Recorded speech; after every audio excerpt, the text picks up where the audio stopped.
My name is Ammon Bundy. I am speaking to you today from inside a maximum security jail. I am a son of a Nevada cattle rancher. My father, brothers, and myself have been incarcerated for many months, leaving our wives and 26 children altogether without fathers to care for them. I ask that you listen to our story and judge us. Yes, judge us. Ask yourself if we were justified in standing for our ranch and the rights of our neighbors. Or should we have just let federal agencies take our heritage? Ask yourself, what would have you done? Ask yourself what is right. Let me explain our story. My brothers and I grew up on a family cattle ranch in southern Nevada, established by our great-great-grandfathers in 1877. We were raised in humble circumstances in the same little ranch home as our father, Ammon Bundy, built by my grandfather Dave in the 1940s. For 5 generations, our family has run cattle along the Bunkerville Mountains. Our ancestors were the first pioneers to settle in the southern Nevada desert. They carved their living out of leveling and farming land next to the Virgin River and ran cattle on the hills. Their homesteads were established before Las Vegas had even one person living in it. Nevada had only been a state for 13 years. Discovering multiple springs on the foothills of the mountains, our forefathers began to build water troughs and holding tanks to supply water for cattle. This made it so the cattle did not have to travel too far for water. In the arid desert where a ranch is, it takes approximately 100 acres to feed one cow. In his lifetime, my father has improved upon this watering system by installing pipes throughout the lower hills from 11 different water sources over a 30-mile span. This has allowed the cattle to benefit from feed in areas where otherwise they could not live because they would have to walk too far for water. This has also greatly benefited the desert wildlife and made hunting and camping plentiful. As a true environmentalist, my father, by expanding the water system and caring for the land and the road, has tremendously promoted wildlife, increased game, improved camping, and generally made the area more enjoyable to be on. Even the desert tortoise would thank Ammon Bundy for the water close by if they could speak. All of this is done at my father's expense and effort, costing the taxpayers nothing. With his banged-up Dodge pickup, my father would spend many days a month blowing out the water lines with air and repairing the leaks, making sure each water tank was always full. My family has brought life to the southern Nevada desert for over 100 years. Imagine what would happen to all the wildlife if this watering system was not maintained or if it was destroyed. Before I move on, it is important that you have a little more background about the legality of our water and grazing rights. In 1890, the state of Nevada created a registry so that ranchers and others could deed their water and grazing rights. In Nevada, as with other western states, the livestock water rights include title to graze. Each deed in print designates how many cattle the owner of the deed is typically grazing around the water. This is the way grazing rights are recorded and protected by the state of Nevada. Just to be clear, these livestock grazing and water rights are vested property, much like mineral rights or deeded rights to your home. These grazing rights are real property. They can be sold, traded, borrowed against, or adversely taken. They are the lifeblood of our ranch and are a valued heritage to our family. Many people have desired to purchase them over the years, but my father has chosen to remain raising cattle in the desert. Without these stock water grazing rights, our ranch has almost no value. My father owns 11 of these stock water grazing rights, deeded with the state of Nevada. In the early 1990s, the Bureau of Land Management, also known as the BLM, an agency of the executive branch, tried to trespass my father for grazing cattle on our deeded range, where my family has run cattle for 138 years. The BLM adopted an extreme environmental no-cattle policy designed to remove all ranching from the land. On the wall in the Southern Nevada BLM district office, they displayed their motto. It read, "No moo by 92, cattle free by 93.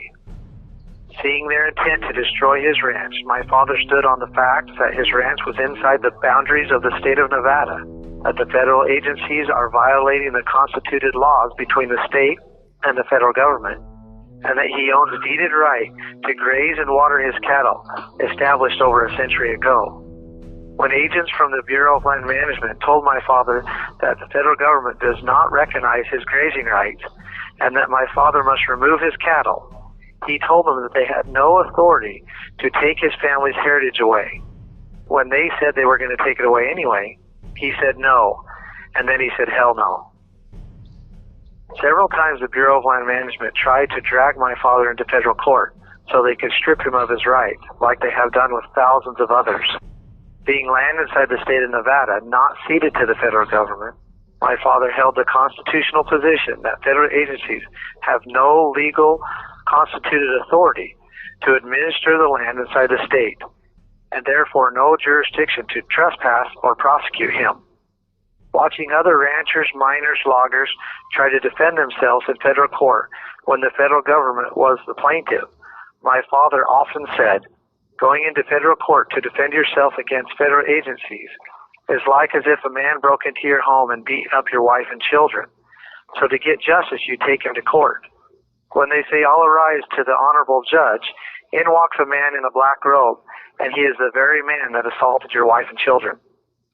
Of over 100,000 cases in the western states where the federal government is the plaintiff in federal court, federal judges have sided with federal agencies every single time, taking century-old vested property rights away from good, hard-working families. In our area, my dad is the last rancher out of 53. In the state of Nevada alone, federal agencies have taken 5,072 water rights from the people and deeded them to themselves. It is astonishing to think about this when the United States Constitution was specifically designed to prohibit this very thing from happening. We, the people, have ignorantly allowed federal agencies of the executive branch to be modern-day conquerors, gobbling up our land and resources and inserting themselves into every facet of our lives. Our homes, our schools, our churches, our jobs, our industries, our manufacturing industries, our housing industries, our agricultural industries, our mineral industries, our financial industries. Everywhere there is wealth, they seek to control and take. They will not stop expanding and growing on their own. They will not limit themselves because they do not produce a product. In order for them to survive and gain and grow, they must take from the people who produce a product. The judicial branch of government, the courts and the judges, have not been an effective check and balance to these agencies for over 60 years, giving them a free pass to prey upon the wealth of the American people. U.S. Congress has tried to stop them twice in the last decade by defunding them. We saw through this that the executive agencies are too powerful for even the United States Congress to limit. So how did people come to know about the Bundy family, my family? Well, in April 2014, the BLM joined forces with 4 other federal agencies to enforce their unlawful trespass and destroy our ranch. They set up a massive military-like compound on the range. With 200 hired guns, mercenaries, they surrounded our ranch and put it under siege. They began to brutally round up our cattle with helicopters, running them to death, shooting them from the air, and leaving the newborn calves out on the range to thirst to death or to be eaten by coyotes. The dead cattle were dumped into mass graves dug by federal backhoes. They also began destroying the water infrastructure that had been established over 100 years ago. Our family was threatened by BLM personnel that said, if we resisted in any way, this would be another Waco or Ruby Ridge. Knowing beforehand the abuses that they were about to cause would bring public outcry, the BLM built 2 First Amendment areas in non-conspicuous places and threatened the public with arrest and federal charges if anyone protested outside these areas. Our family, friends, and other local people began to protest first. They insisted not to have their First Amendment rights corralled and refused to protest in these remote, designated areas. With hired snipers on the hills, federal agents began to gang beat protesters for filming their abusive actions.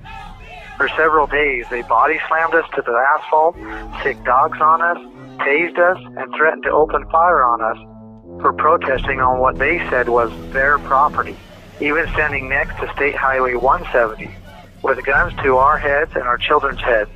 Federal agents said that the road belonged to the state but the earth under it belonged to them. Much of this abuse was caught on video and was posted on the internet.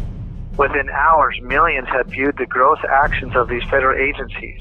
People from all over the United States began flowing to the ranch. That Saturday, thousands had assembled and demanded the Clark County Sheriff Department and the state governor to do their jobs in protecting the people from out-of-control federal agencies. The Clark County Sheriff's Department finally stepped in and ended the abuse. All federal agents left the area within an hour, and the surviving cattle were brought back to the ranch to be doctored or turned out on the range, and then we went back to ranching. This infuriated the bureaucrats. People such as Harry Reid, who has personally made millions off of land deals with the Bureau of Land Management, publicly came out against our family and the people that stood up to them, calling us domestic terrorists, threatening that this was not over. Many of us wore name tags that read, "Hi, my name is so-and-so, and I'm a domestic terrorist." Great-grandmothers, little children, and everyone in between wore them proudly. Since then, federal agencies have mounted a continual media campaign to demonize my family and those that stood against their horrific actions. In defense, we've had to respond by publishing the truth. My mother, sisters, and many of our friends and family have done the best we could to stop them from controlling the narrative. We knew that if they could change the public sentiment, they would once again justify forceful action against us.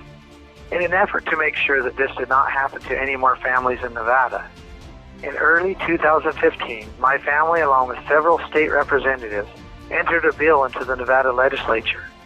This bill would end the federal land grabs in the state and force the federal government to follow the Constitution to control land inside the state.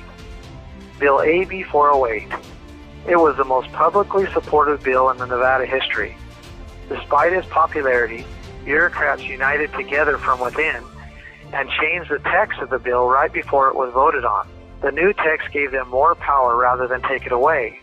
It was a full array of politics at its finest.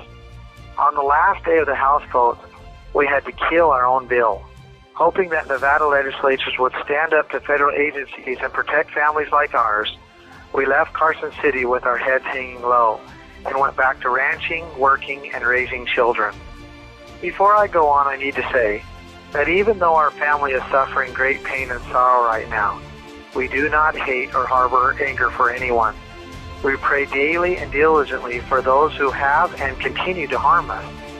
We love the Lord Jesus Christ and desire in the end for all of us, even those that have spitefully put us in these jails, to find peace and happiness through His forgiveness and example.